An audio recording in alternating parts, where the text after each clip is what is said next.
Alhamdulillahirabbil alamin wal aqibatu lil muttaqin wala udwana illa 'alal zalimin. Asyhadu an la ilaha illallah wahdahu la syarikalah wa asyhadu anna Muhammadan abduhu wa rasuluhu. Wa sallallahu ala nabiyyina Muhammadin wa ala alihi wa sahbihi ajma'in. Amma ba'd. Alhamdulillah kita berjumpa pada kesempatan pagi hari ini. Kita melanjutkan kajian kita pada kitab Al-Adabul Mufrad karya Al-Imam Al-Bukhari rahimahullah ta'ala. Kita masuk pada bab Mashi ra'sis sabi, bab tentang mengusap kepala anak kecil. Ya, di antara bentuk kasih sayang orang tua atau orang yang lebih tua kepada anak-anak, pada anak kecil adalah apa? Mengusap, ya, mengusap kepala anak, ya, mengusap kepala anak kecil tadi. Diusap sebagai bentuk kasih sayang, ya, dibelai kepalanya, diusap kepalanya. Haddatsana Abu Nu'aim qala haddatsana Yahya bin Abi Al-Haytham Al-Attar qala haddatsani Yusuf bin Abdullah bin Salam qala sammani Rasulullah sallallahu alaihi wasallam Yusuf wa qadani ala hijrihi wa massa ala ra'si. Ini hadis diriwayatkan dari Yusuf bin Abdullah bin Salam, ya, Yusuf bin Abdullah bin Salam. Dia bercerita, Rasulullah SAW memberiku nama Yusuf. Rasulullah kemudian mendudukkan aku di pangkuannya. Kemudian Rasul membelai, mengusap kepalaku.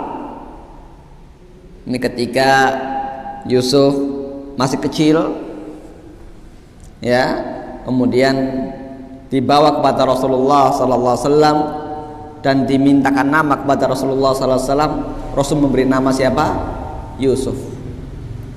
Diperbolehkan memberi nama dengan nama-nama orang saleh, seperti nama-nama nabi, boleh, ya. Nama-nama para sahabat, boleh, ya. Atau para ulama, boleh. Tapi kalau nama-nama malaikat, makruh hukumnya, makruh, walaupun tidak dilarang atau tidak ada larangan mutlak, tapi hukumnya makruh. Misalnya ada orang namanya Jibril misalnya, makruh, ya. Yang disunnahkan adalah memberi nama dengan nama-nama orang-orang saleh, ya, atau nama-nama yang punya makna-makna yang bagus, tapi bukan tazkiyah, bukan tazkiyah. Kalau nama yang berisi tazkiyah, mensucikan, jadi memberikan tazkiyah, pensucian diri, misalnya apa, ya, misalnya memberi nama Nuruddin, itu sebenarnya nggak boleh. Cahaya agama, ya, kalau anaknya jadi anak yang soleh mungkin agak mending, ya. Kalau anaknya namanya Nuruddin, cahaya agama, tapi anaknya brengsek ya kan, nah itu lah. Tapi kalau pakai nama-nama nabi, kemudian anaknya jadi anak yang nggak soleh, gimana? Ya nama salah, wong sekedar nama, iya kan? Nama mengharapkan seperti nabi itu, seperti Nabi Yusuf, seperti Nabi misalnya Ibrahim, ya, solehnya seperti mereka. Kalau ternyata tidak seperti mereka, ya itu lain cerita, ya. Yang penting sudah berusaha dari awal. Tapi asal tidak bermakna apa? Tazkiyah, maka boleh. Kalau bermakna tazkiyah tidak boleh, ya. Nah, banyak orang yang masih belum paham, masih memakai nama-nama yang bersifat tazkiyah, ya. Kalau nama-nama Allah, maka ini dilihat, nama-nama Allah ada sebagian nama-nama Allah yang memang hanya untuk Allah, tidak boleh untuk selain Allah, ya. Misalnya Ar-Rahman, ya, Jabbar, Mutakabbir, misalnya kan. Nah, itu hanya untuk Allah. Khaliq, hanya untuk Allah. Kalau orang bernama Rahman nggak boleh. Bolehnya apa? Abdur Rahman, boleh, ya. Khaliq nggak boleh. Bolehnya apa? Abdul Khaliq. Tapi kalau Rahim boleh nggak? Boleh. Rahim juga boleh digunakan oleh makhluk, Tapi kalau disandarkan kepada Allah, nama Rahim ini maknanya sangat sempurna, maha sempurna. Itu bedanya. Jadi ada beberapa nama-nama yang memang dapat digunakan oleh manusia, oleh kita untuk nama, tapi hanya, dan ada pula sebagai nama yang hanya boleh ya, untuk Allah semata-mata, tidak untuk kita. Harus dipahami di sini, jangan sampai keliru dalam memberi nama. Ya, kalau mau memberi nama-nama tertentu, yang ini kok mirip-mirip dengan Asmaul Husna, tanya dulu kepada seorang yang ahli. Bolehkah ini untuk nama pakai anak saya? Begitu. Kalau boleh silahkan. Ya, tapi kalau tazkiyah sebaiknya jangan. Ya, tazkiyah, ya kayak tadi, ya. Misalnya Nuruddin nggak boleh, ya. Kalau nama misalnya apa namanya, misalnya ada orang punya nama apa, kalau dalam bahasa sekarang ini banyak yang marak itu ya, nama-nama kalau di Indonesia jarang-jarang ada, tapi di luar negeri sering. Misalnya Diyaudin, Lentera Agama, terus apa namanya Syihabuddin, ya kan? Ini nama-nama tazkiyah ini. Lah kenapa para ulama juga ada punya nama demikian?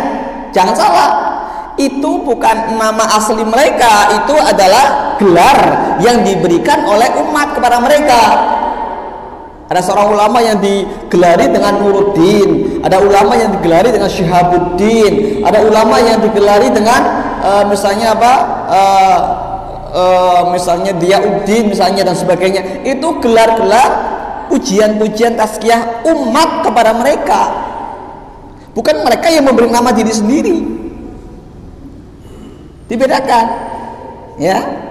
Kadang-kadang karena jasa-jasa dia dalam mendakwakan agama, jasa-jasa dia dalam mensiarkan agama, membela agama, maka dilabeli dengan gelaran-gelaran yang mulia, pembela agama, Difa'uddin, ya kan, pembela agama, ya, atau cahaya agama, ya, atau pedang Allah misalnya kan, pedangnya agama Saifuddin misalnya kan, itu.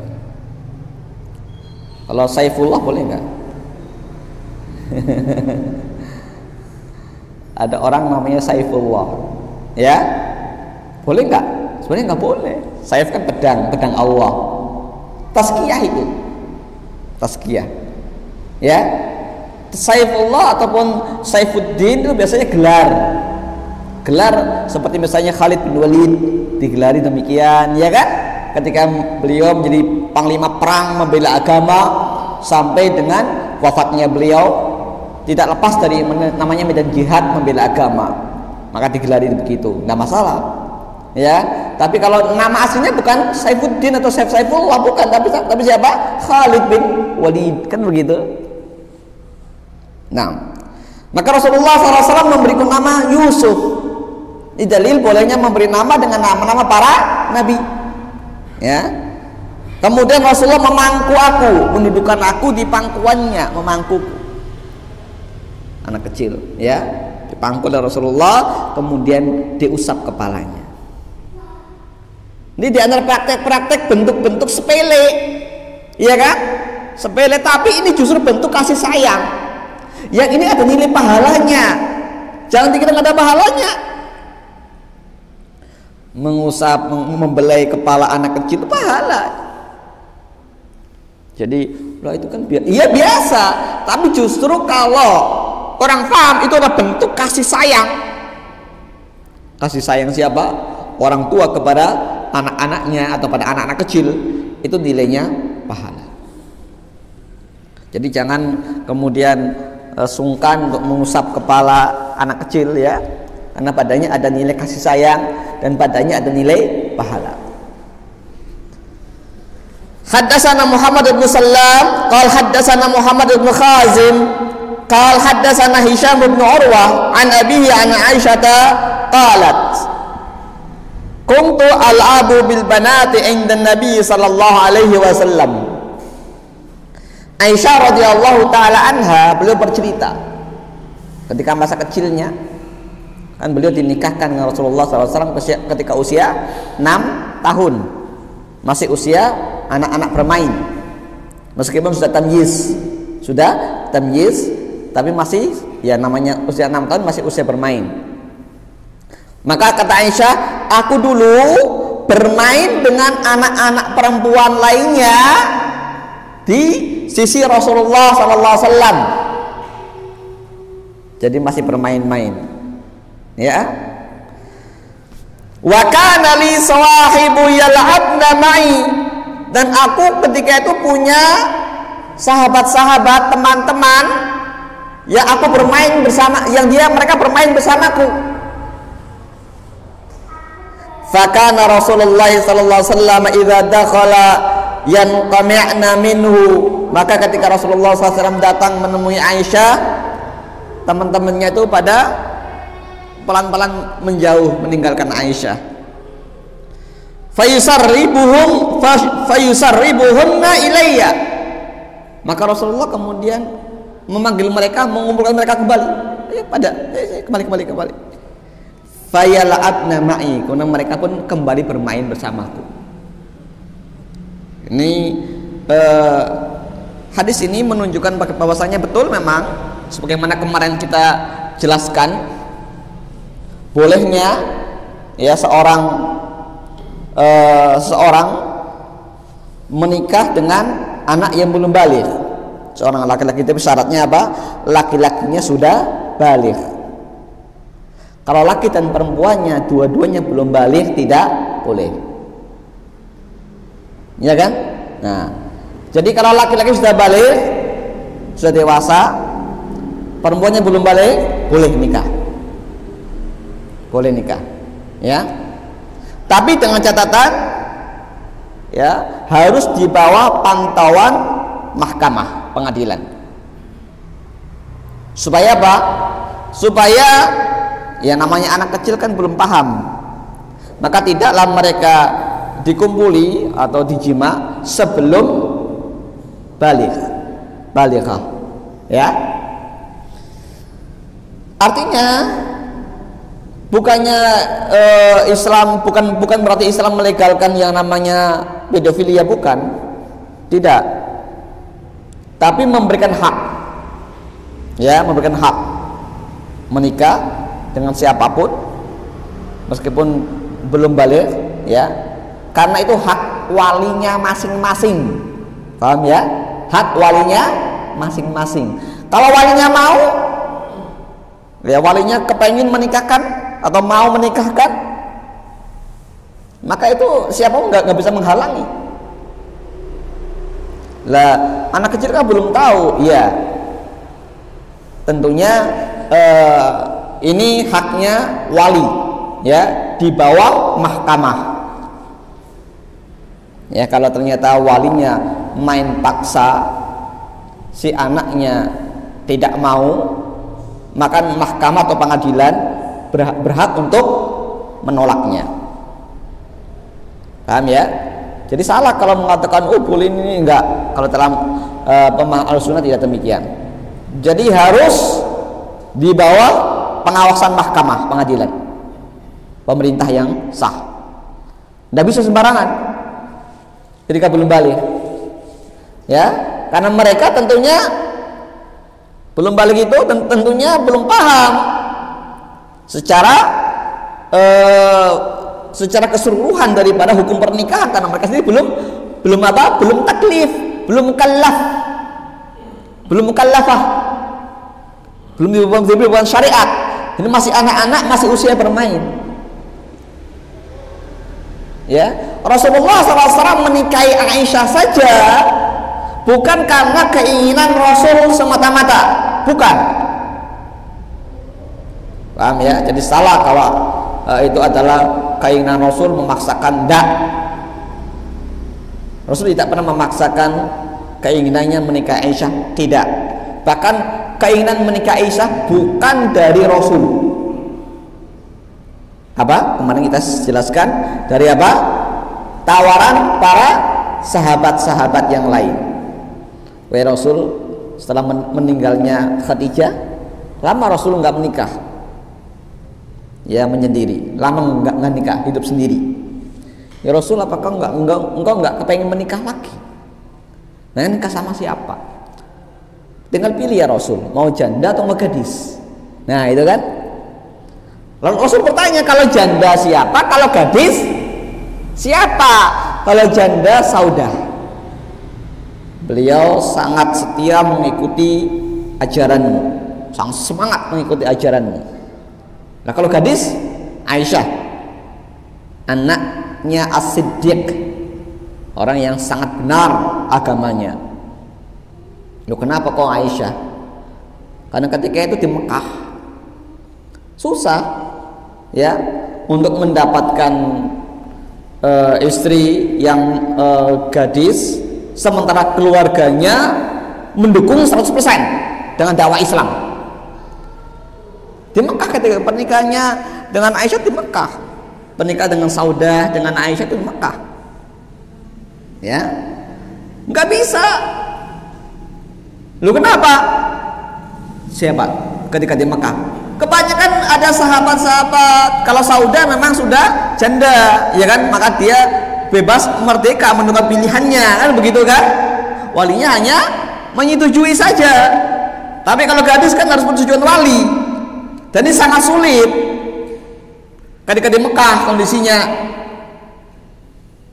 Ya, makanya itu kenapa kemudian disarankan kalau memang gadis Aisyah. Abang ada pilihan lain? Ya memang pilihan lain mungkin ada, tapi sulit. Karena Mekah, orang Islam di Mekah masih dalam tekanan orang-orang kafir Quraisy. Ya, maka para sahabiah ketika mengusulkan siapa gadis, jawabannya siapa? Aisyah. Jawabannya. Rasul tidak langsung menerima saat itu.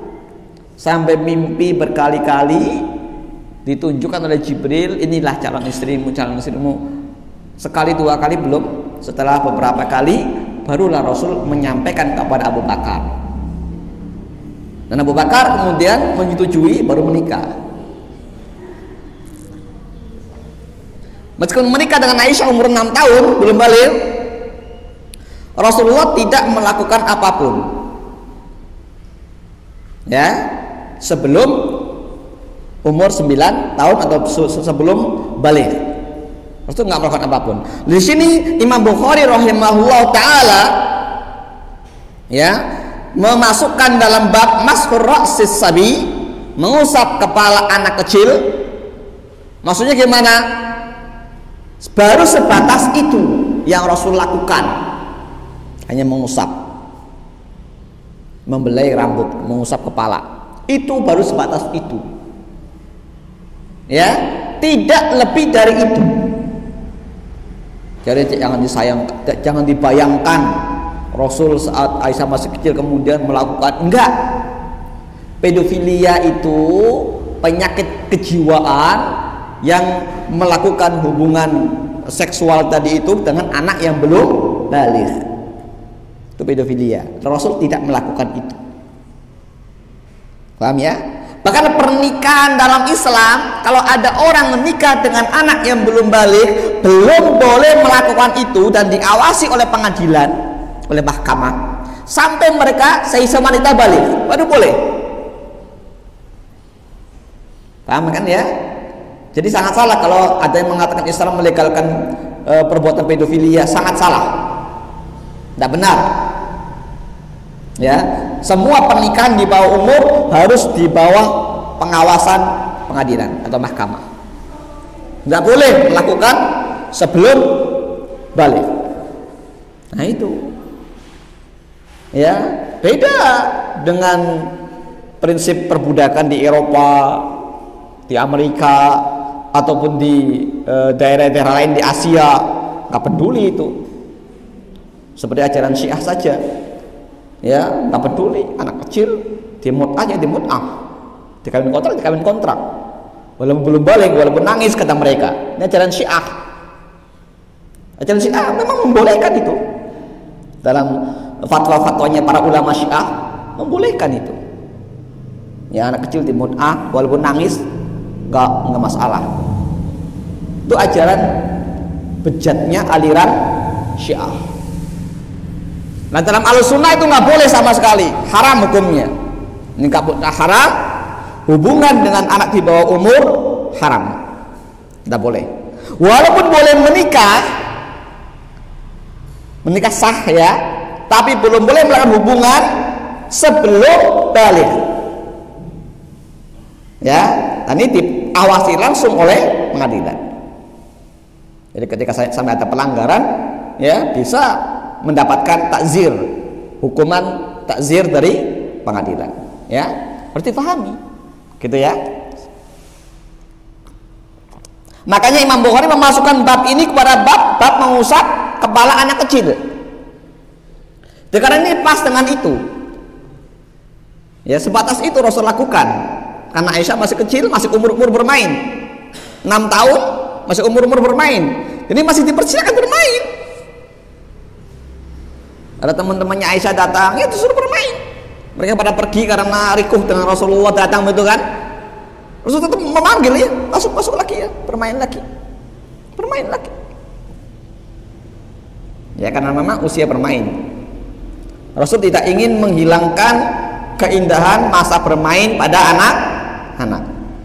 Meskipun Aisyah sudah jadi istrinya, tapi masih statusnya di bawah umur, sehingga masih statusnya apa? Dunia bermain kan, masih disuruh bermain. Nggak dilarang bermain. Bahkan teman-temannya datang pun boleh, nggak apa-apa. Teman-teman sebayanya ya bermain boleh. Bahkan ketika mereka merasa rikuh ada Rasul manggil malah datang kembali main lagi, nggak apa-apa. Walaupun ada Rasul di situ nggak masalah, suruh bermain. Itu semestinya. Etikanya ketika ada orang yang memang menikah dengan anak yang di bawah umur harus seperti itu. Tidak boleh kemudian langsung ya seperti rumah tangga pada umumnya. Karena anak-anak masih belum boleh diberikan beban. Ya, belum boleh diberikan beban sebagaimana orang dewasa. Harus dipahami di situ hak-hak mereka selaku anak.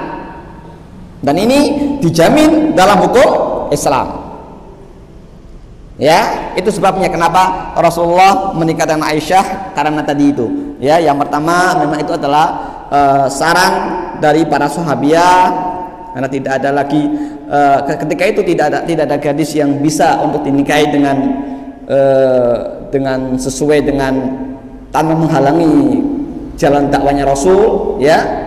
Kecuali Aisyah ketika itu karena di Mekah kaum muslimin masih dalam tekanan orang-orang Quraisy, ya kan. Kemudian yang kedua karena wahyu dari Allah. Kalau tidak ada wahyu Rasul nggak mungkin menikah dengan Aisyah, ya. Nah, kemudian yang ketiga memberikan contoh kepada kita bagaimana memperlakukan anak di bawah umur. Meskipun sudah jadi istri pun tidak boleh diperlakukan seperti layaknya orang dewasa. Belum boleh, karena mereka belum dewasa, ya. Apalagi bukan istrinya sendiri, ya kan. Nggak boleh diperlakukan seperti orang dewasa. Itu harus dipahami oleh kita. Kenapa Rasul menikah dengan Aisyah? Dan hikmah yang berikutnya, berarti Aisyah saat itu masih muda, masih bisa banyak belajar dari Rasulullah SAW, sehingga masih bisa menyampaikan ilmunya. Ketika Rasul meninggal wafat, Aisyah masih punya umur yang cukup panjang untuk bisa menyampaikan ilmu dari Rasulullah kepada generasi tabi'in. Itu diantara hikmah-hikmahnya. Masih banyak hikmah yang lain kalau kita mau gali. Nah, berikutnya bab qauli rajuli lis-saghiri ya bunayya. Bab ucapan seseorang kepada anak kecil, mengucapkan hei anakku. Memang dia anak kandungnya memang enggak. Walaupun bukan anak kandungnya, ketika memanggil anak kecil boleh manggil hei anakku sini, ya, boleh. Bukan mengaku-aku, bukan. Memanggil anak kecil dengan panggilan anakku itu bukan mengaku-aku sebagai anaknya, ya kan? Tapi apa? Bentuk kasih sayang memperlakukan anak kecil seperti anaknya. Memperlakukan anak kecil seperti anaknya sendiri. Bentuk kasih sayang seperti itu meskipun bukan anaknya sendiri. Begitu pula ketika orang sudah tua memperlakukan anak-anak muda. Ya, ada anak-anak muda, ya, kemudian dipanggil anakku. Nah, boleh, walaupun bukan anak dia, dipanggil dengan panggilan anakku, boleh. Karena apa? Bentuk daripada apa? Kasih sayang orang tua kepada yang lebih muda. Ya, misalnya ada kakek-kakek umur 70 tahun, ya kan, manggil pemuda umur 30 tahun, manggil, sini anakku, boleh. Wahai anakku, boleh. Ya, karena apa? Lebih tua memanggil kepada yang lebih muda. Ini juga sunnah hukumnya, boleh. Bahkan disunahkan bentuk kasih sayang. Ya, walaupun bukan anaknya sendiri, tapi bentuk curahan kasih sayangnya sama seperti mencurahkan kasih sayang kepada anaknya sendiri. Apa dasarnya? Ini adalah salah satu dasarnya adalah athar dari para sahabat Nabi. Haddatsana Abdullah bin Sa'id, haddatsana Abu Usama, haddatsana Abdul Malik bin Humaid bin Abi Ghaniyah an Abil Ajlani al-Muharibi kuntu fi Jais bin Zubair. Ini kisahnya Abul Ajlan al-Muharibi. Dia bercerita, dahulu aku berada di barisannya Abdullah bin Zubair, Abdullah bin Az-Zubair bin Awam radhiyallahu taala anhuma. Abdullah bin Zubair ini anaknya sahabat Zubair bin Awam, sekaligus anak angkatnya Aisyah radhiyallahu taala anha. Karena Aisyah tidak punya anak, lalu mengangkat Abdullah bin Zubair sebagai anak angkatnya. Tapi Abdullah bin Zubair ini, beliau di antara sekian sahabat yang kemudian terlibat dalam konflik. Karena memang konflik perpindahan, ya, kekhalifahan dari Ali bin Abi Thalib berpindah kemana? Kepada Muawiyah bin Abu Sufyan. Ya, ini sempat menimbulkan gejolak yang sangat luar biasa. Dan gejolak ini semakin terasa ketika Abdullah bin Zubair kemudian di antara sekian banyak tokoh yang menentang pengangkatan Yazid sebagai putra mahkota. Karena berarti apa? Merubah sistem khilafah kepada sistem kerajaan. Ya. Tapi Abdullah bin Zubair tidak berani maju untuk mengumpulkan massa menentang kebijakan dari Khalifah Muawiyah. Ya. Begitu juga ketika saat wafatnya Muawiyah, Yazid menjadi khalifah penggantinya Muawiyah, nggak berani menggerakkan kekuatan untuk menentang kekhalifahan Yazid bin Muawiyah sampai kemudian Husain wafat syahid. Nah, ketika Husain syahid karena menganggap Husain lebih senior, dia yang lebih berhak daripada saya, Husain akhirnya gugur di Karbala karena pengkhianatan orang-orang Syiah, ya. Nah, ketika Husain gugur, barulah Abdullah bin Zubair menghimpun kekuatan untuk menolak kekhalifahan Yazid bin Muawiyah dan mendirikan khilafah sendiri di Mekah. Sehingga ketika itu ada dua khilafah, ya, khilafah Yazid bin Muawiyah di Damaskus, ya, dan khilafah Abdullah bin Az-Zubair di Mekah. Dan kekhalifahan Abdullah bin Zubair ini mendapat sambutan yang luar biasa, sangat luar biasa.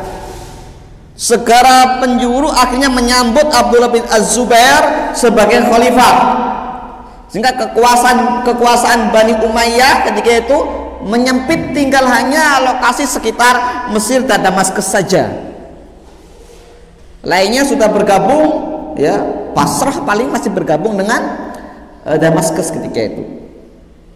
Lainnya sudah bergabung dengan kekhalifahan Abdullah bin Zubair, lebih luas dari wilayahnya, sehingga sebagian ulama memasukkan Abdullah bin Zubair sebagai khalifah yang sah, sebagian ulama, ya, karena pertama pengangkatan Yazid ini sistem kerajaan, bukan sistem khilafah, meskipun gelarnya khalifah juga.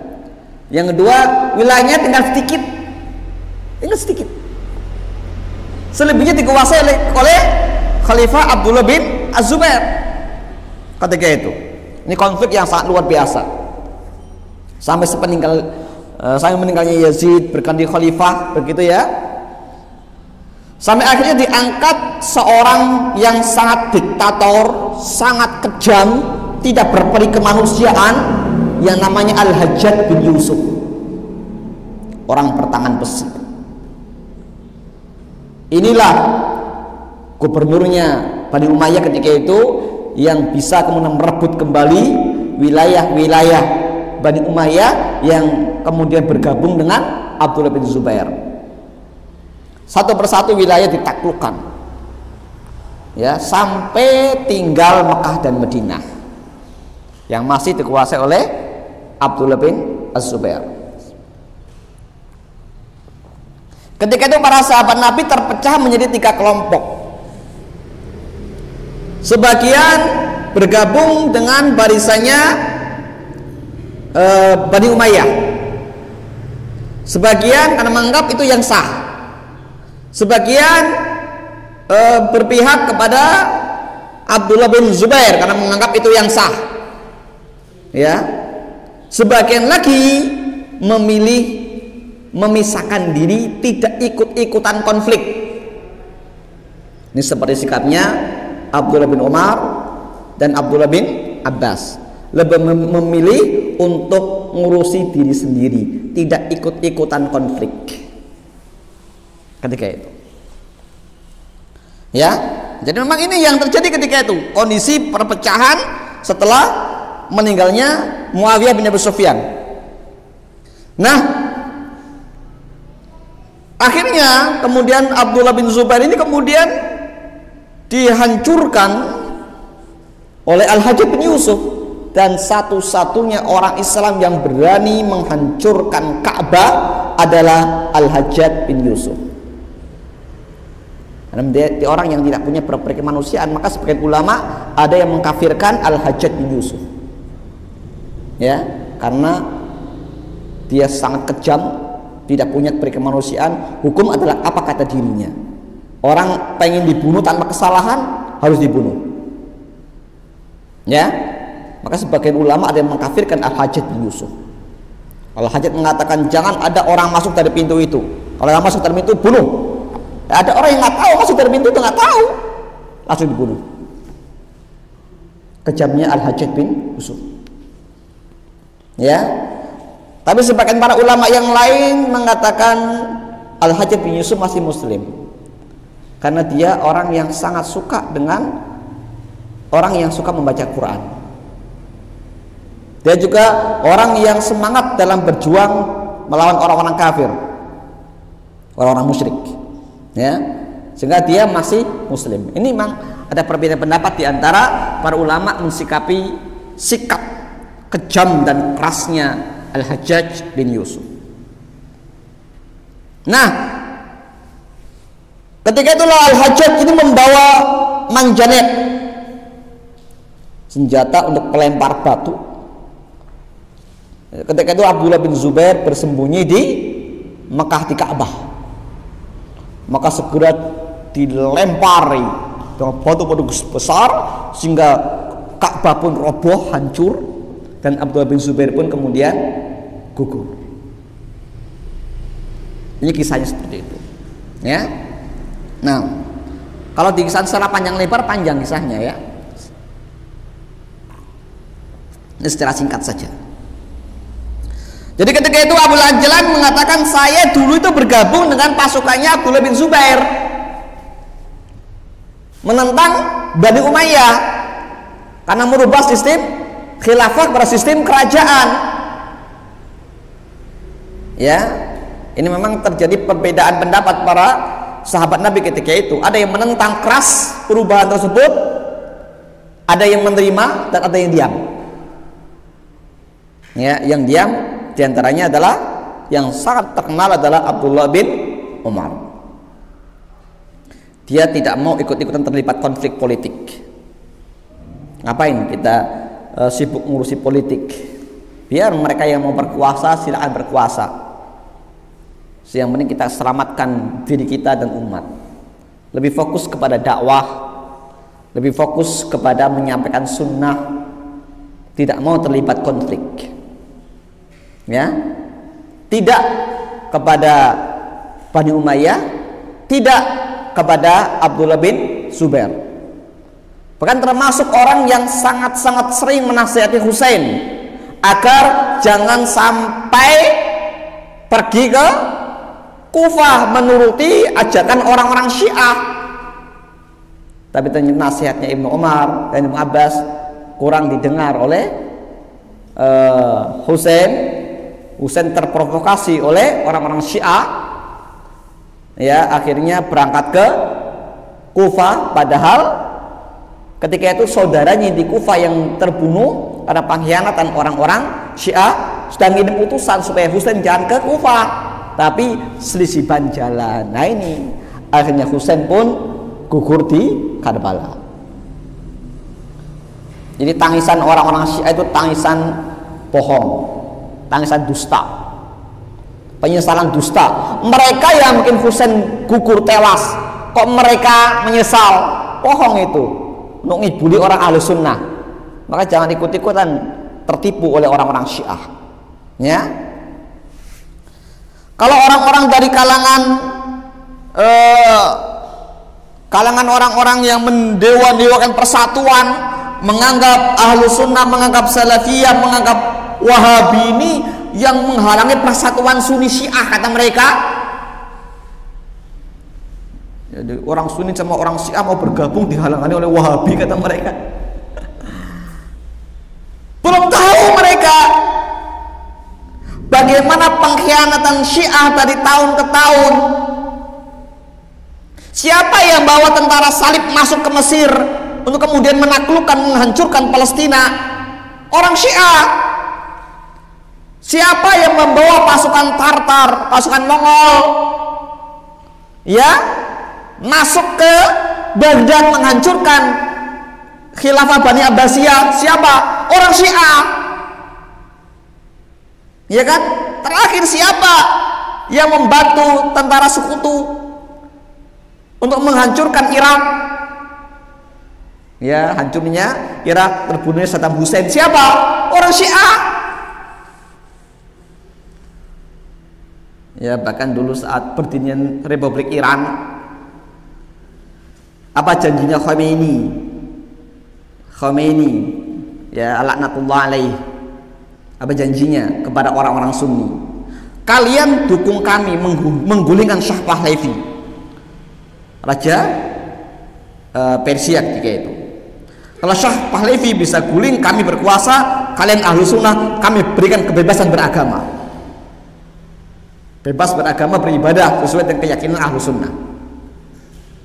Setelah Shah Pahlavi terguling, Khomeini laknatullah berkuasa, apa yang terjadi? Orang-orang ahlu sunnah digantungi, ya, diculik, dibunuh, hilang tanpa bekas. Minoritas ahlu sunnah di Iran ditindas. Mana suara hak asasi manusia? Tidak ada. Ya, bohong itu kalau bilang percaya Sunni Syiah, iya, karena di daerah yang minoritas itu yang digaung-gaungkan. Tapi ketika mereka mayoritas, habis Ahlussunnah dikasak sama mereka. Sudah banyak kasusnya yang terjadi. Apa kita sekian banyak fakta sejarah kita tutup mata, tutup telinga? Ya, Husain diantaranya cucu Rasulullah SAW jadi korban pengkhianatan orang-orang Syiah. Apa masih belum puas? Tuh ya, jadi jangan sampai kita termakan hasutan itu. Kita menentang persatuan Sunni Syiah karena Syiah nggak mungkin bersatu selama-lamanya. Syiah hanya ngibuli Ahlussunnah untuk kemudian membantai Ahlussunnah, karena bagi ajaran Syiah membunuh Ahlussunnah berpahala. Jangan salah, bagi mereka ajaran Syiah membunuh orang Ahlussunnah, membunuh orang Sunni berpahala. Mereka saja yang belum pernah mendapat perlakuan dari orang Syiah. Nanti kalau mereka sudah merasakan di daerahnya banyak Syiah, mereka akan jadi korban. Tunggu aja orang-orang yang suka menggaung-gaungkan persatuan Sunni Syiah, ya, begitu Syiah berkuasa, Syiah mayoritas, habis mereka. Ya.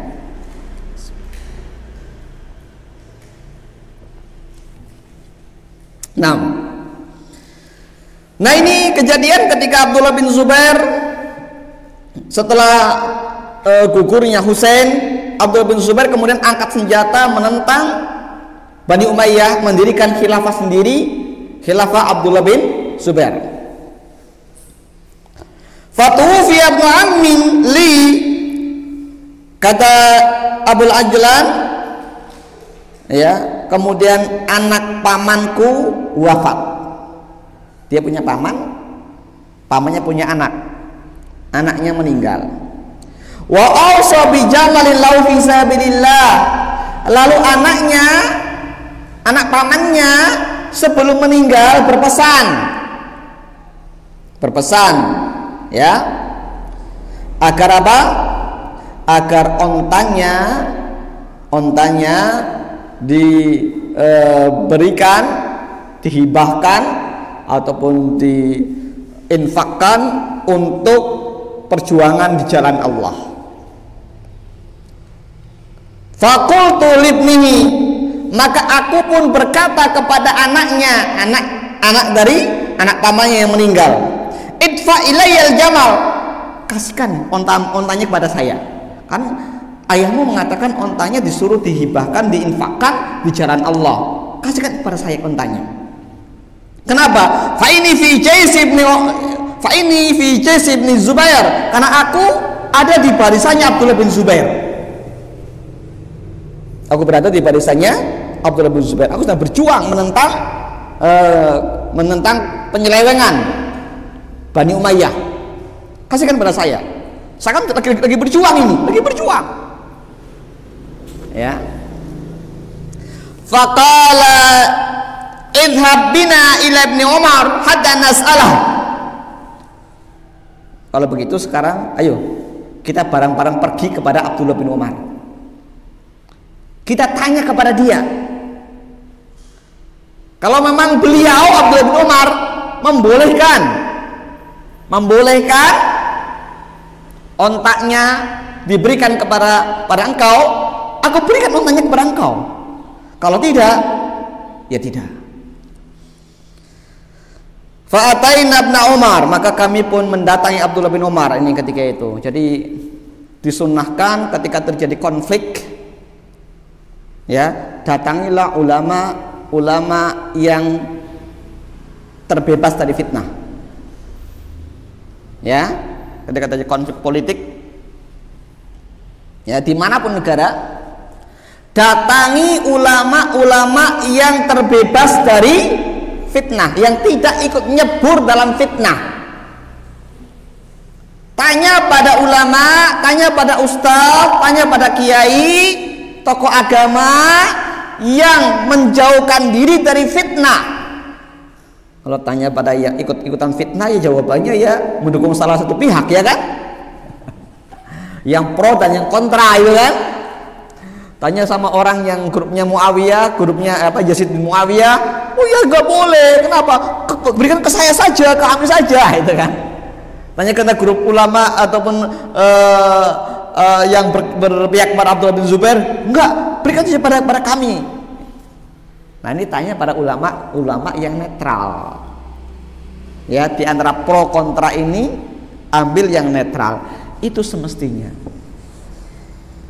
Dalam konflik apapun cari ulama, ustadz, kiai, tokoh agama yang netral. Masa yang netral yang nggak punya sikap? Ya nggak benar, yang punya sikap dong. Katanya kalau diam terhadap suatu kemungkaran namanya setan yang bisu. Masa tanya sama setan yang bisu? Ah, ini orang-orang Khawarij yang ngomong begitu. Orang-orang Khawarij yang ngomong begitu. Mereka diam bukan berarti mereka tidak tahu benar dan salah. Kayak Abdullah bin Umar misalnya, konflik perselisihan antara Bani Umayyah dengan Abdullah bin Zubair, dia tahu mana yang benar dan mana yang salah, tapi itu konflik politik, rebutan kekuasaan, ya kan? Maka beliau nggak mau ikut-ikutan. Kalau sudah konflik politik, saling bunuh-bunuhan sesama muslim, saya nggak mau ikut. Tapi tahu benar salahnya, siapa yang benar, siapa yang salah. Ya, semacam konflik antara Ali dengan Muawiyah, ya. Abdullah bin Zubair diantaranya yang netral, nggak berpihak kemana-mana. Tapi kalau ditanya siapa yang benar, Ali lebih benar, akrab dal haq daripada Muawiyah. Ya, tapi beliau tidak mau ikut nyebrung dalam fitnah, tidak. Bukan berarti nggak mau bersikap, bukan berarti setan yang bisu, tidak. Tapi menjaga muru'ah agar tidak larut dalam fitnah. Tuh ya. 6. Faqala ya Aba Abdurrahman, inna walidi tuwfiya. Lalu anak yang mendapat wasiat onta tadi bertanya pada Abdullah bin Umar, wahai bapaknya Abdurrahman. Ya, ini panggilan Abdullah bin Umar, wahai Ibnu Umar, sesungguhnya ayahku wafat. Wa awsa bi jamarin lahu fi sabilillah. Lalu dia berwasiat, berpesan agar onta miliknya disedekahkan, diinfakkan di jalan Allah. Wa hadza ibnu ammi, dan ini anak paman saya. Wa huwa fi Jais ibn Zaid wa huwa fi Jais ibn Zubair, dan dia berada di barisannya Abdullah bin Zubair. Abdullah bin Zubair juga seorang sahabat Nabi, ya, sahabat Abdullah bin Az-Zubair radhiyallahu ta'ala anhuma. Afa adfa'u ilaihil jamal, apakah aku boleh menyerahkan ontaku ini kepada dia? Ya, boleh aku menyerahkan ontaku kepada dia karena dia ada di barisannya Abdullah bin Zubair? Qala Ibnu Umar, berkata Abdullah bin Umar, ya bunayya, hai anakku. Nah ini bukan anaknya sendiri loh, ya, bentuk kasih sayang. Karena berarti apa? Menunjukkan sayangnya Abdullah bin Umar kepada anak muda itu seperti sayangnya kepada anaknya sendiri, sehingga nggak ingin kebinasaan bagi anak muda tadi. Jangan sampai salah jalan, menyerahkan onta kepada yang salah orang, dosa nanti kan. Kasihan orang tuanya yang berwasiat, maka dipanggil dengan wahai anakku. Inna sabilallahi kullu amalin saleh, sesungguhnya sabilullah, jalan Allah itu adalah setiap amal soleh. Kegiatan dakwah, ya kan, kegiatan berjuang di jalan Allah, kegiatan apapun untuk mensyiarkan agama Islam, bukan untuk kelompok atau golongan. Kalau sekarang banyak orang menginfakkan apa untuk kelompok, untuk golongan, untuk organisasi, itu bukan fisabilillah. Paham ya? Oh, saya untuk ormas ini, untuk ormas A, untuk ormas B, bukan fisabilillah. Ya, sia-sia. Lalu bagaimana fisabilillah?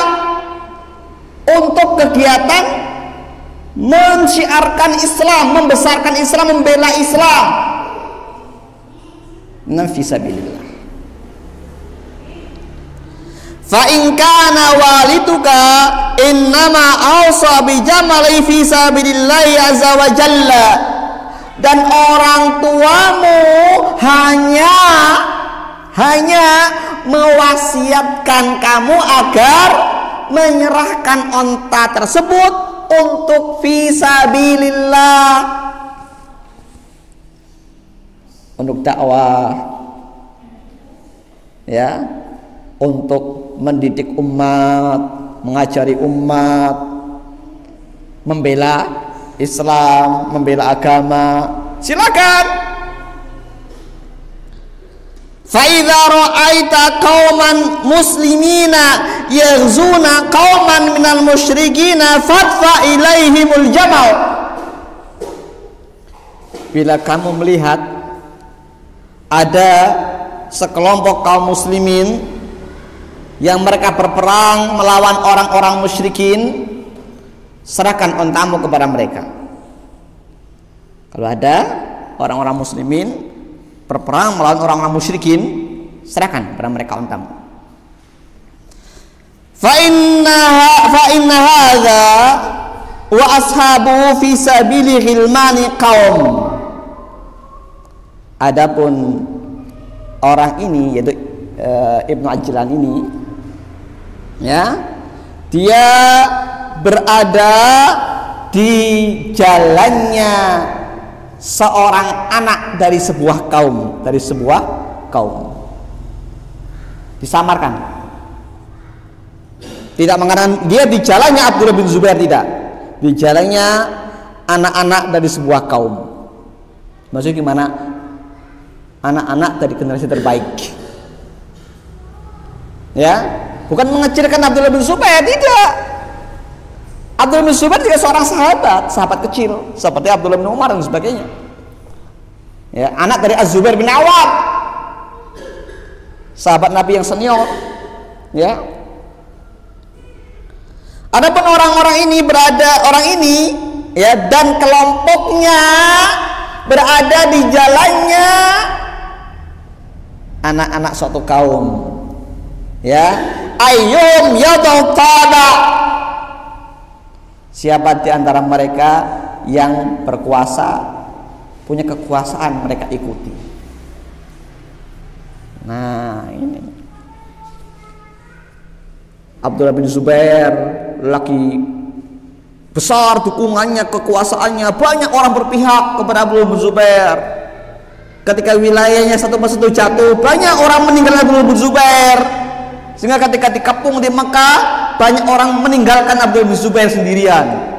Ya, akhirnya kemudian dihancurkan Ka'bah oleh Al-Hajjaj bin Yusuf dan ditangkap oleh Al-Hajjaj bin Yusuf dan dihukum mati oleh Al-Hajjaj bin Yusuf. Iya, ketika berkuasa ya banyak yang mendekat, banyak yang bergabung. Ketika sudah mulai tanda kekalahan ya pada lari.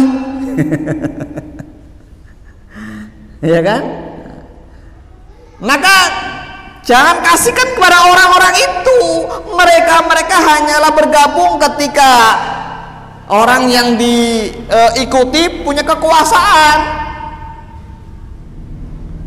ya, mengharapkan dapat uang atau dapat jabatan atau dapat fasilitas, kan begitu kan? Ya wajar ketika itu Abdullah bin Zubair banyak dukungannya. Ketika sudah mendekati kekalahan, banyak yang lari meninggalkan Abdullah bin Zubair. Karena kerasnya Al-Hajjaj bin Yusuf. Nah, itu. Subhanallah. Nah, maka ini suatu pelajaran bagi kita. Seorang muslim, seorang sunni, seorang salafi jangan ikut-ikutan nimbrung dalam fitnah. Meskipun kita juga harus punya sikap kritis, bisa menimbang mana yang salah, mana yang benar, silahkan. Tapi jangan nimbrung di dalam fitnah. Lu kenapa? Kalau nggak ada yang bergerak, kapan ada perubahan? Kan orang bilang seperti itu ya. Kalau Anda nggak bergerak, Anda diam saja, kapan ada perubahan? Nah, itulah orang-orang yang terburu-buru. Ya, perubahan itu kalau dalam dakwah Islam dimulai dari bawah. Kelamaan, kata mereka, kelamaan kalau dari bawah. Negara sudah mau hancur, kalian mulai dari bawah, kelamaan, kata mereka. Ya. Bukan masalah kelamaan, ya. Masalahnya adalah yang nyunah itu seperti itu. Ajarkan tauhid, ajarkan sunnah kepada umat, maka dia bisa bersikap dan berpandangan sesuai dengan sunnah. Bagaimana kisah Aljazair yang hancur oleh konflik politik? Ya, Masya Allah, kalau kita lihat kondisi Aljazair ketika kemenangan FIS, Front Islam itu Solut, dalam putaran pertama pemilu yang kemudian dibatalkan oleh junta militer Aljazair, sehingga terjadi konflik berdarah-darah di Aljazair. Dan liciknya kadang-kadang orang Harakiyin itu memasukkan daftar nama-nama Ahlussunnah di dalam daftar nama-nama kelompok mereka, padahal nggak ada kaitan sama sekali. Sehingga terjadi peperangan lama sekali berselang, sampai kembali kemudian dakwah Ahlussunnah masuk, ya, untuk memperbaiki keadaan dari bawah. Karena Ahlussunnah, kita dai-dai Ahlussunnah, dakwah itu tidak mengharapkan dapat apapun selain mendakwahkan kebenaran, mendakwahkan akidah yang benar. Ketika pemerintah Aljazair yang kemudian membatalkan kemenangan FIS, mengetahui dakwah salafiyah bukan dakwah kekuasaan, bukan dakwah ngincer jabatan, ngincer kekuasaan, akhirnya dibolehkan dakwah salafiyah berkembang. Dan akhirnya sekarang Aljazair pulih kembali seperti semula. Ya karena memang kita dakwah nggak apa, kita dakwah kepengen jadi presiden. Ada yang menjadi presiden? Ada. Jadi menteri ada? Enggak kan? Ya. Ahlussunnah itu malah takut dari jabatan, takut fitnah jabatan. Karena politik itu kotor. Nah, masa kita nggak ada yang berpolitik, nanti dikuasai orang-orang yang nggak benar. Karena itu makanya dibenahi dari bawah, kan begitu.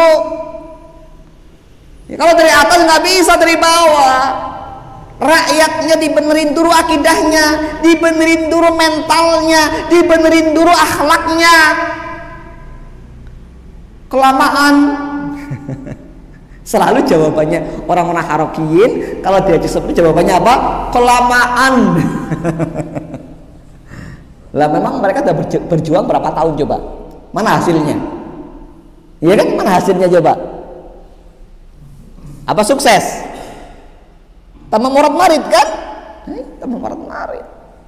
Karena banyak kepentingan, banyak negosiasi, ya, banyak kemudian tawar-menawar. Karena dalam bahasa lain politik dagang sapi itu kan. Tawar-menawar. Dalam dakwah Ahlussunnah enggak, kita menghindari kekuasaan. Kalau bisa kita nggak usah jadi penguasa, nggak usah jadi pejabat. Kenapa? Fitnahnya besar. Ya, lah itu Nabi Yusuf bagaimana? Nabi Yusuf mau jadi pejabat.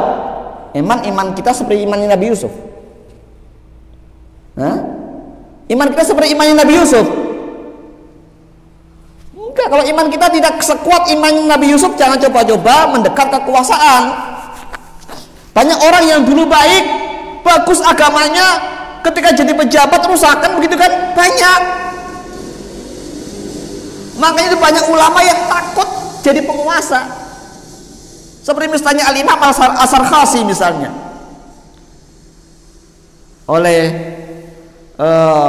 penguasa ketika itu, oleh raja ketika itu diminta jadi hakim, jabatan sebagai hakim di pengadilan, ya nggak mau, dipaksa nggak mau, sampai di penjara gara-gara suruh jadi hakim, suruh jadi pejabat, tetap nggak mau, mending saya di penjara daripada saya jadi pejabat, karena takut fitnah kekuasaan.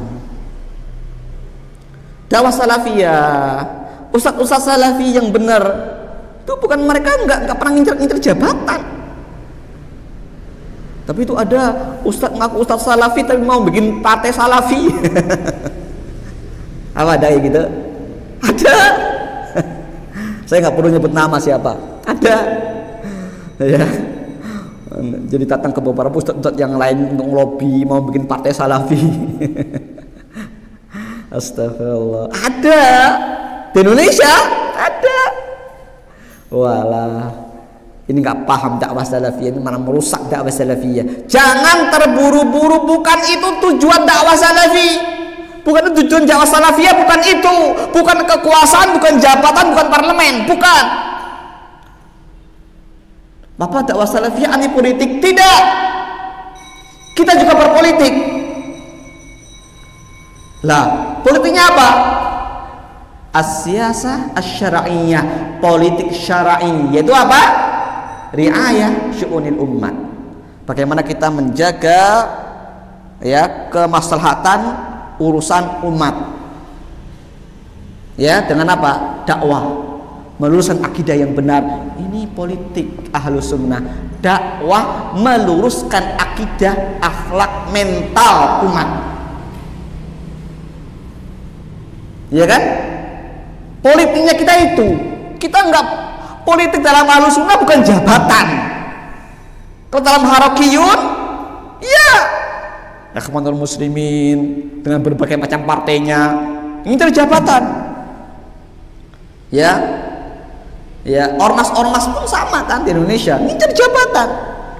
Dakwah salafiyah tidak.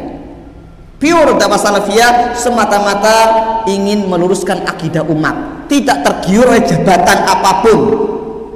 Bahkan kalau bisa menolak, menghindar dari jabatan apapun. Begitu, bukan malah nyibur ke dalam fitnah, ya, ikut nyebur dalam fitnah, ikut konflik, ya, ya. Ikut apa, ya aksi-aksi apa, ya, malah justru menjatuhkan muruah mereka, ya, ya. Bukan berarti kita nggak peduli, kita justru peduli. Tapi cara kita beda dengan cara mereka. Cara kita adalah memperbaiki akidah, mental, akhlak dari bawah, dari umat. Ya, bukan seperti mereka ngincar kekuasaan. Kita tidak. Karena penguasa-penguasa itu kan asalnya rakyat. Ya kan? Kalau rakyatnya nggak pernah bener, siapapun gantinya nggak bener, ya kan? Iya. Maka rakyatnya dibenerin dulu akidahnya, dibenerin dulu mentalnya, akhlaknya, moralnya. Ketika mereka jadi pejabat yang baik, kan begitu. Lah ketika kita ngincar jabatan, ya, mereka mempertahankan diri, kemudian ganti lagi yang lain, sama saja. Rakyatnya belum ada yang baik kan? Gantinya sama saja. Tapi kalau rakyatnya sudah dibenerin akidahnya, dibenerin mentalnya, moralnya, sudah pada ngaji, seperti kondisi di Aljazair kan, akhirnya semuanya menerima dakwah salafiyah, negara menjadi apa? Aman, tentram kembali. Belajar dari Aljazair, ya kan, mengakhiri konflik dengan dakwah, ya, itu. Baik, ini dulu ada pertanyaan? Silakan. Bagaimana hukumnya menghargai anak kecil? Kemudian yang kedua, bagaimana hukumnya membantah kesalahan hantamannya di dalam anak kecil? Pertama, hukumnya menghardik anak kecil. Menghardik anak kecil. membentak. Ya. Membentak anak kecil, menghardik atau membentak anak kecil dan sebagainya itu tidak boleh dilakukan kecuali setelah tahapan-tahapan pendidikan. Pertama, tegur dengan cara yang halus, ya kan? Tegur dengan cara yang halus, penuh kasih sayang.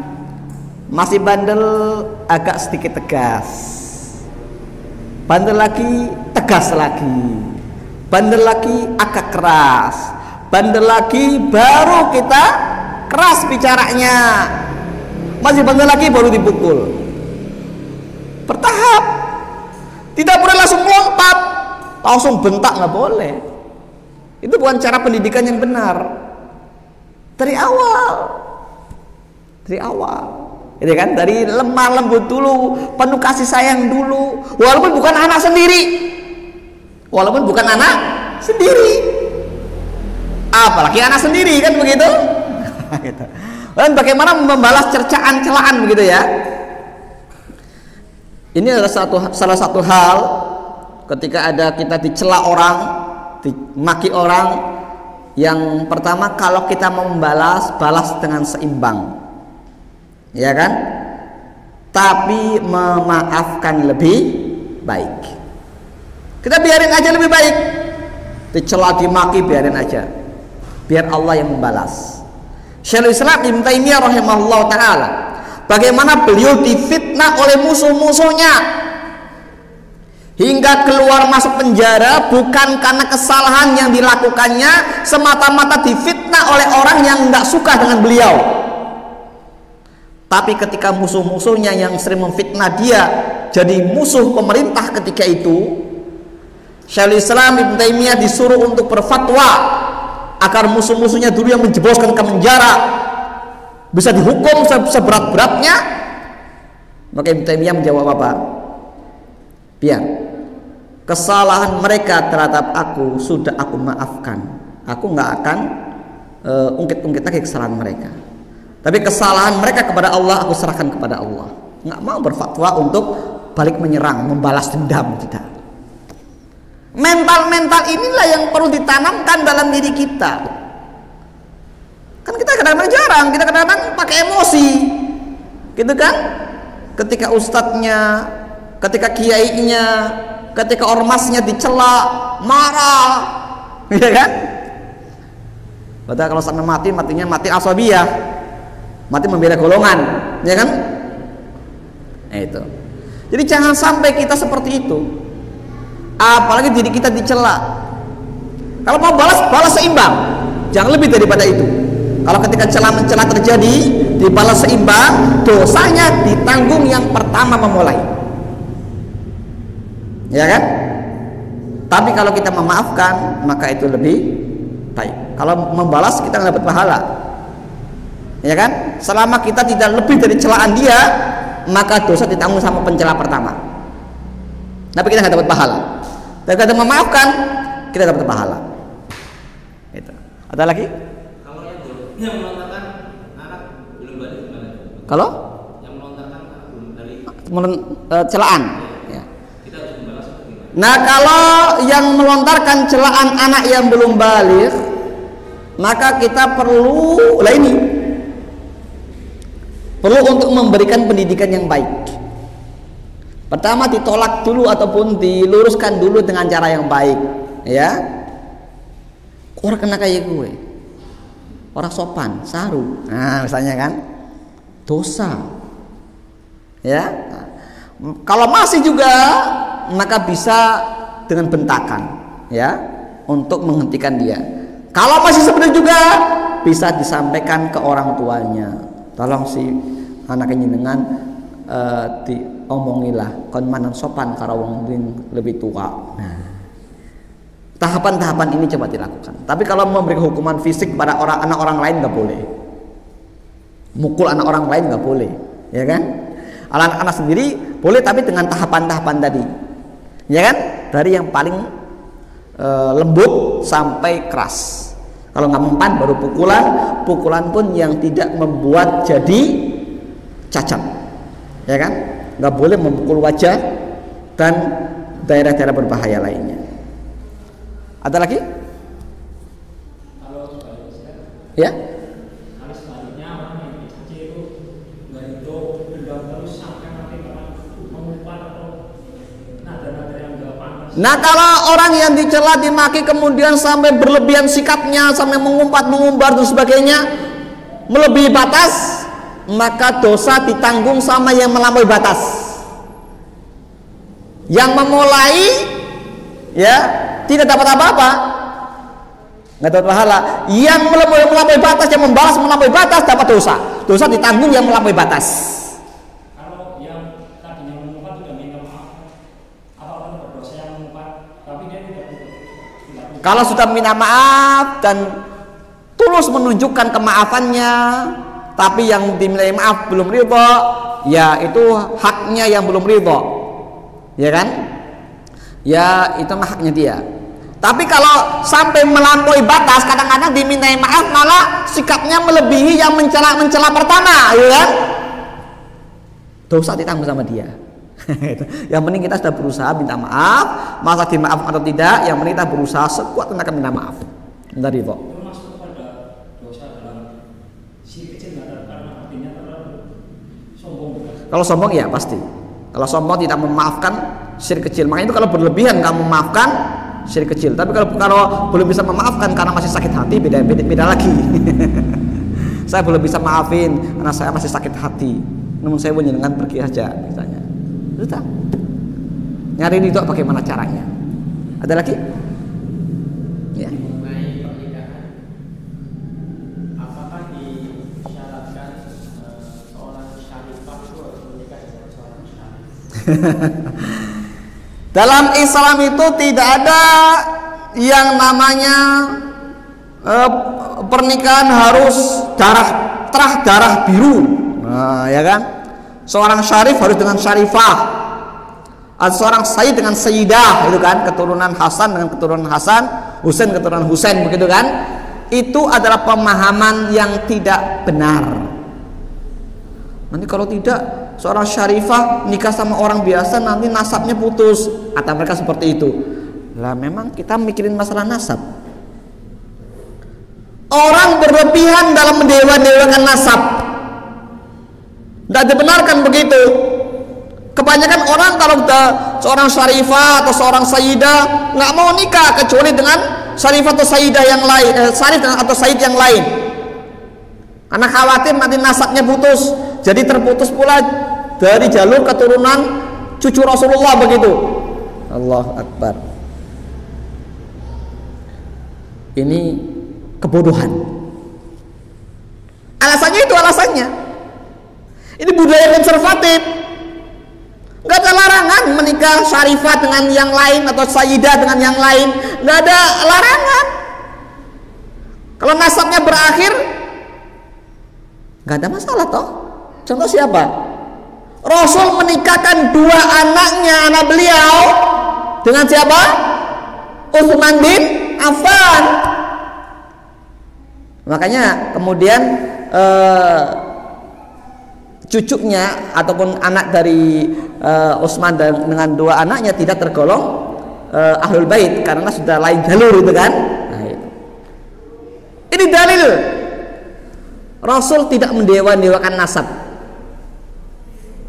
Karena Rasul mendewa-dewakan nasab, pasti anaknya nggak mungkin dinikahkan dengan Utsman. Ya Pak ya? Ya. Maka siapa yang melarang menikahkan syarifah ataupun sayyidah dengan selain syarif atau sayyid, berarti sama dengan mencela atau menyalahkan Rasulullah SAW menikahkan dua anaknya dengan Utsman bin Affan radhiyallahu taala. Ya, itu. Maka ini adalah sebuah kebodohan besar karena terlalu mendewakan yang namanya nasab. Padahal tidak ada keistimewaan apapun, apakah itu masih ahlul bait atau tidak, kecuali dengan iman dan takwanya kepada Allah. Begitu ya. Ada lagi? Kalau ada pembahasan, apa hukumnya berobat baik dengan cara nabawi ataupun dengan obat-obat modern? Apa yang dibolehkan? Boleh berobat dengan cara apapun, boleh selagi halal. Ya, dengan tibun nabawi boleh. Ya, yang jadi masalah begini, kita harus menghidupkan sunnah. Berobatlah dengan tibun nabawi. Ya Allah. Ya, apa sih definisi tibun nabawi? Pengobatan yang pernah dilakukan oleh Rasul, ya kan? Tapi tidak harus dengan cara itu.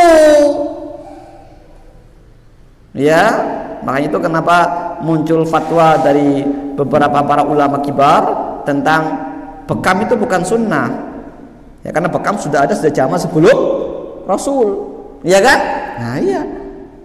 Berobat dengan bekam betul perobatan terbaik. Tapi jangan kemudian alasannya, oh Rasul ketika jumpa sama malaikat saat Mi'raj nyuruh umatnya berbekam. Ayo pada bekam, kalau nggak bekam mending nggak nyunah, begitu. Ini masalahnya. Sehingga muncul fatwa dari beberapa para ulama kibar mengatakan bekam bukan sunnah, karena banyak orang menyalahgunakan dalil ini untuk mengambil keuntungan. Ayo bekam, kalau nggak bekam nggak nyunah, begitu. Mau berobat dengan bekam boleh, berobat dengan madu boleh, berobat dengan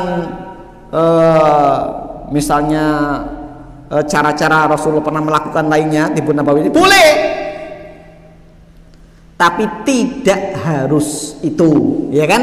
Boleh itu, boleh yang lain, herbal kek, mau perobatan kedokteran kek, mau tibun nabawi kek. Tibun nabawi definisinya itu pengobatan yang pernah dilakukan oleh Rasul atau pada zaman Rasul, gitu kan? Tapi bukan berarti yang paling utama. Artinya boleh kita ada alternatif, milih yang mana. Jadi jangan menyalahkan pemahaman umat. Ya, ketika berobat, lah saya mau ke dokter aja. Oh, nggak nyunah nyenengan. Enggak, terserah. Kalau memang dia misalnya mau berobatnya ke tabib, ya silahkan. Mau berobatnya ke herbalis, ya silahkan. Mau ke ahli bekam, ya silahkan. Ke akupunkur, ya silahkan. Ke dokter, ya silahkan. Antum a'lamu bi amri dunyakum, kalian lebih ngerti urusan dunia kalian, kata Rasul. Iya kan? Iya. Karena ketika sebuah sunnah itu adalah sesuatu yang bersifat pilihan, maka ini adalah sunnah yang tidak harus. Kita bisa memilih sesuai dengan kebaikan diri kita. Orang fanatik dengan bekam, ketika ngedrop di bekam tambah ngedrop, itu kan? Oh, habatus sauda katanya bagus untuk kesehatan. Dawaun min kulli da, obat dari semua penyakit. Kata Rasul begitu, nggak mungkin Rasul salah. Iya, tapi nggak sembarangan. Habatus sauda diminum langsung, padahal lagi ngedrop, tambah ngedrop. Ada yang namanya formulasi sinergi supaya nggak ngedrop. Gimana misalnya, oh habatus sauda harus dicampur sama apa, itu kan? Ada teorinya, nggak ditelan mentah-mentah. Nanti bisa tanya sama ahli herbal. Ya, di sini siapa ya? Kan banyak ahli herbal di sini kan. Tanya gimana cara meramunya. Enggak asal, enggak mungkin Rasul salah, ini habatus sauda saya minum aja supaya bebas corona. Ada caranya, ada ramuan, cara meramunya ada, nggak sembarangan. Nyunah ya nyunah, tapi harus pakai ilmu. Mengamalkan sunnah harus pakai ilmu, jangan asal-asalan, kan begitu kan? Ilmunya gimana? Tanya pada ahlinya. Fas'alu ahla dzikri in kuntum la ta'lamun. Tanyalah pada orang-orang yang ngerti ilmunya kalau kalian nggak tahu. Begitu, jangan sembarangan. Ada lagi? Kalau kita sakit kemudian kita berobat, apakah mengurangi bentuk takwa kita? Tidak. Kalau mengeluh iya. Kalau mengeluh maka mengurangi tawakal kita kepada Allah. Tapi kalau berobat tidak. Berobat sama mengeluh beda ya. Saya sakit, saya kayaknya kalau nggak berobat saya nggak bisa kerja. Padahal saya butuh uang. Kalau nggak kerja saya nggak dapat uang. Saya berobat, nggak masalah, boleh. Tapi kalau ngeluh, aduh pusing sekali saya, nggak kuat, nggak, badan saya remah banget, ngeluh. Terus dia berobat. Nah, ini mengurangi tawakal. Ya kan? Nah, yang pertama Hukum asalnya berobat boleh dan tidak mengurangi tawakal. Yang kedua, tetap minta sembuhnya kepada Allah, bukan kepada obat. Obat hanya ikhtiar saja. Begitu. Bagaimana kalau melepaskan hadis yang sahabiah kena penyakit ayam, kemudian dia minta doa sama Rasulullah SAW, minta disembuhkan atau minta akhirat, kemudian dia minta akhirat. Ya, karena memang minta diruqyah itu hukumnya makruh. Ya, berobat dengan ruqyah, minta diruqyah itu makruh. Maka milih mana? Milih keutamaan dapat pahala atau minta diruqyah, atau keutamaan untuk atau minta rukhsah diruqyah. Kalau pengen pahala maka sabar saja. Sering pingsan, sering apa? Ya Rasul, saya sering pingsan. Kamu minta didoakan sembuh atau kamu tetap seperti itu dapat pahala, dosamu diampuni? Ya saya minta, saya pengen yang dosa saya diampuni, dapat pahala. Tapi saya sering lepas baju sendiri ya Rasul. Nah, langsung doa. Paham kan? Ini artinya dua penyakit. Kalau penyakit yang memang berbahaya berobat. Kalau penyakit yang lebih milih sabar lebih utama, sabar lebih utama. Itu contoh. Paham ya?